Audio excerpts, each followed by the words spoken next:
France नूं कामयाब किया। मैं इस तरह मैं अबू बकर का नाम लिया। इस तरीके नाल हज़रत मौलाना मुहम्मद यूसुफ अनवर साहब का बेहद ममनून हाँ कि जिन्हों ने हाफिज साहब नूं इस मुकाम ते पहुँचण का मौका अता फरमाया। अल्लाह की ज़ात इन्हों लंबी जिंदगी अता फरमाए और नज़र बद तो महफूज फरमाए। अल्लाह तो दुआ है अल्लाह की ज़ात इस कॉन्फ्रेंस नूं कामयाब करे और कबूल फरमाए।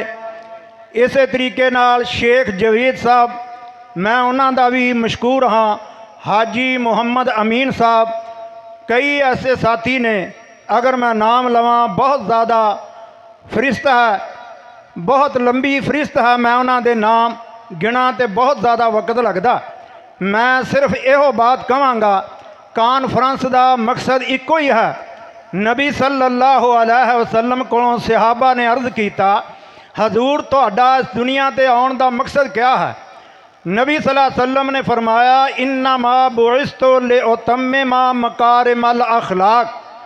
मैं इस दुनिया ते सिर्फ लोगों नूं जिंदगी दा वल सिखाउण वास्ते आया।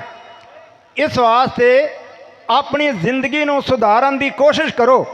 अल्लाह तो दुआ है अल्लाह की ज़ात सानू अपनी जिंदगी दे अंदर इनकलाब लियाउण दी तौफीक अता फरमाए। वमा अलैना इल्लल बलागुल मुबीन।